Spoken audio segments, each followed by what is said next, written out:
Hey, how you doing? This is Adam Post, publisher of more than 1,000 comic books and marketing expert covering UFC getting themselves in massive trouble online, getting killed on social media for their exclusive beer sponsorship deal with Bud Light. They announced on Tuesday night they would accept around $100 million to allow Bud Light to be the exclusive beer sponsor for the UFC, which is going to mean if you watch UFC, you're going to see Bud Light pretty much everywhere for at least the next 6 years. People online are already saying they want to boycott. Let's get into the story. Before we do, please be sure you are subscribed to the channel. Click the bell for notifications. Give me a thumbs up. I really appreciate you guys. This deal is still very new. We don't know that much about this deal, but we do know Bud Light's paying a pretty substantial amount of money. It's more money than UFC has ever gotten before for any other sponsorship.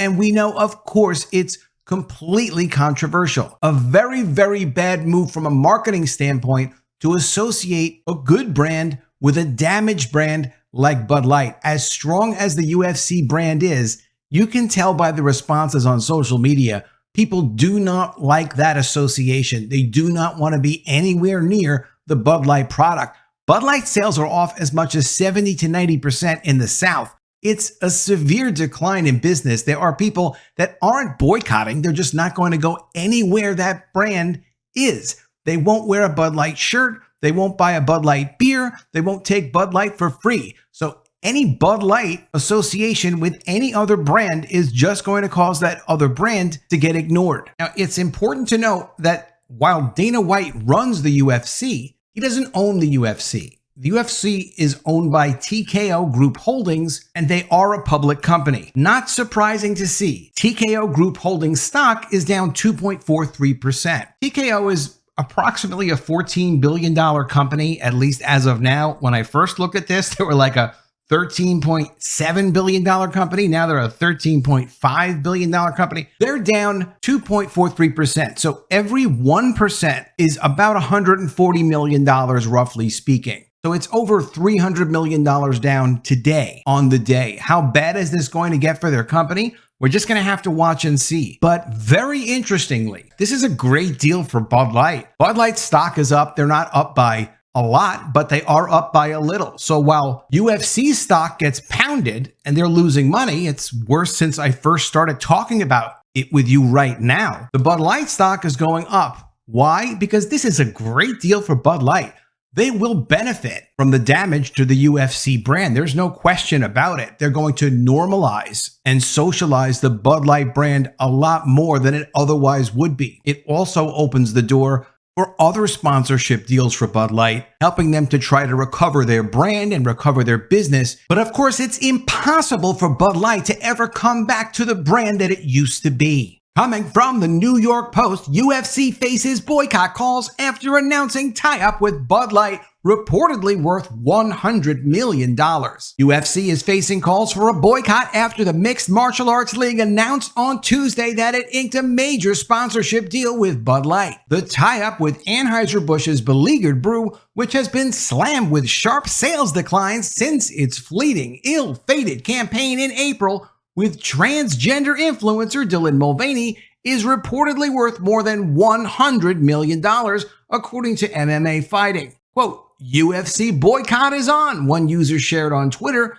following the announcement, which will see Bud Light's logo on fighting rings and in marketing materials as of January. And it's going to be in more than just that. Bud Light and UFC will collaborate on original content that will be distributed through UFC's popular digital and social channels, which reach more than 243 million users worldwide. Bud Light will also have a presence at popular UFC Fight Week activities, including press conferences and weigh-ins that help build anticipation for the main events.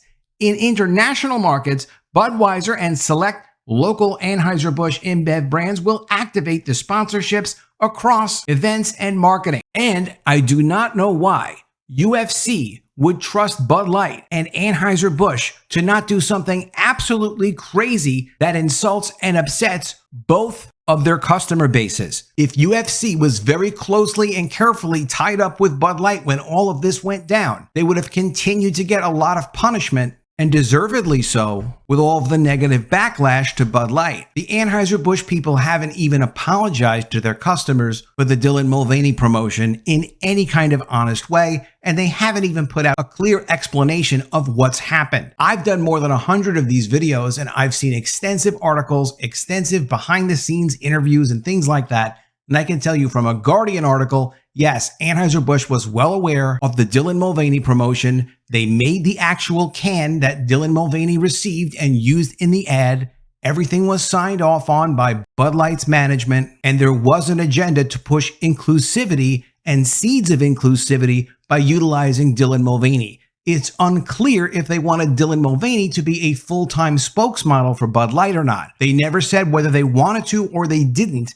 And when it was questioned online, the Anheuser-Busch people never followed up and said, no, this was just a one-time event. It took weeks for them to make that statement. This is an incredible financial risk for UFC and completely unnecessary. These are powerful people with major connections doing each other favors behind the scenes. If I was a stockholder of TKO, I would be very upset with this UFC deal. There is no way this benefits UFC in any possible way. The money is already, as of today, they've lost more money than they could potentially make over 6 years. And who pays the price? Their stockholder. Quote, time to double down on the hashtag boycott Bud Light and now boycott UFC, another posted.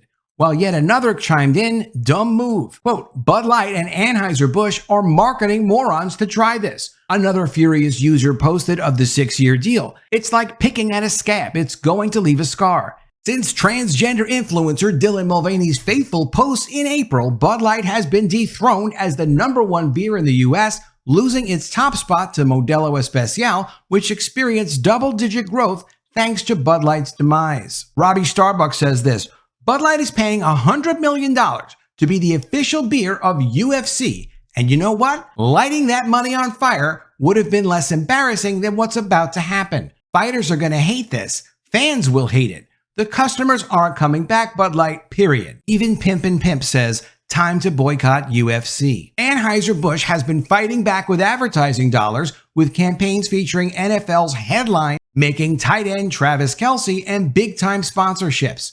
It also is spending $150 million in incentives, bribes, payments to their distributors to try to keep Bud Light and their other products, which are also suffering terribly, on store shelves. In response, critics on social media have demanded a boycott of companies Bud Light has affiliated itself with. Quote, should the UFC have signed a deal with Bud Light? In my opinion, no, one user shared. Will Bud Light recover? Unlikely. Quote, go woke, go broke, an additional user wrote, echoing the sentiment that first circulated social media when Bud Light aligned itself with Mulvaney in an ill-fated attempt to move on from its fratty image, enraging Americans who claimed the beer pointlessly injected politics in its brand. And it wasn't pointless, though. There was an agenda, and you can see that in the Guardian article on Bud Light. This Guardian article is called Panic and Rash Decision-Making Ex-Bud Light Staff on One of the Biggest Boycotts in U.S. History. Very clearly, they say here, the idea for Mulvaney's March Madness post came from a Bud Light team member who, quote, wanted to push and make change, says a former Anheuser-Busch employee. The team member was excited to, quote, slowly but surely plant the seeds of inclusion. There was no mistake. It was an agenda. They got caught, and now they're trying to buy their way out of it. Another user on Twitter wondered how popular Spotify podcaster and MMA announcer Joe Rogan would respond to the news of the partnership, as he's publicly called Mulvaney mentally ill, though he defied the Bud Light boycott on an episode of the Joe Rogan Experience by cracking open a can of the brew amid the backlash. Joe Rogan has not commented yet publicly on what he thinks of all this. It's an absolute disaster. You can look at this tweet from Bud Light talking about how they're proud to announce that starting in 2024, they'll once again be the official beer sponsor of UFC. There are a couple of nice comments in the beginning. By the time you get to the 5th comment, it's, nah, will Dylan be the ring girl? RIP UFC. So I'm guessing it's bring your own bag at UFC events now? No way I'd ever drink Bud Light. I thought this was a joke. I guess the UFC will do anything to grow, but I won't be part of it. UFC 294 was my last pay-per-view buy. What a shame. It will bring fans away from the sport. Plus, Modelo is actually a good beer. Please go away. Virtue signaling is what got you into this mess in the first place. You clowns will never learn. This is amazing because this kind of social media messaging against what Bud Light was doing to consumers, abusing their position of power to inject propaganda into trusted consumer relationships, this has been going on since April 1st. It's October now. This is a very long time. Ragman says clearly the physical courage and strength required to be a great UFC fighter does not infer moral strength and good character. No more UFC. Breaking news, UFC gone woke. I hear it will only cost you $100 million to get that back, and still nobody will be drinking this garbage juice. It won't help too little too late. The UFC must be broke or punch drunk. Are skirts optional? Does this open the door for a competing series? Well, no more UFC for me. Great for Bud Light, I'm sure, but an effing drag on the UFC. Will Dylan be ring girl next? A lot of people are making the Dylan ring girl comment. It's a funny comment, but it's a great observation because if you look at the TKO stock, it's down even more since we started this video. They're going to be down probably $400 million today over this stupid promotion, while Bud Light has gone up, not just today, but again since I brought it up earlier on the video. Not saying that you should buy either of these two stocks. I don't trust any of these companies, any of this management that is clearly doing things that is not good for stockholders. Why they do them, we can speculate. I'm sure we don't have all the information, but you should never trust a company that does inexplicable things that they can't point to. They can be wrong, they can make a mistake, but they need to characterize it as a mistake, and then they need to convince you they'll never do it again. These people did something wrong. They don't even acknowledge they did something wrong. And there's no attempt to even convince you we'll never do something stupid like this again. This is something UFC should definitely have seen as not a reasonable thing to do. And these comments just go on and on and on. It's not just like a few nasty comments. It's comment after comment after comment. I've seen about 1 in 50 comments maybe be positive or neutral on this, and that's being generous. Here's one that's positive. Congratulations, Bud Light, from John B. You know, if you go through 50 of these, there's going to be one positive comment. I don't think that's the response they were looking for. Let me know what you think of all this in the comments below. Always love to see your ideas. Please be sure you are subscribed to the channel. Click the bell for notifications, give me a thumbs up, and I'll see you again soon with another video. And if I don't see you, I will miss you.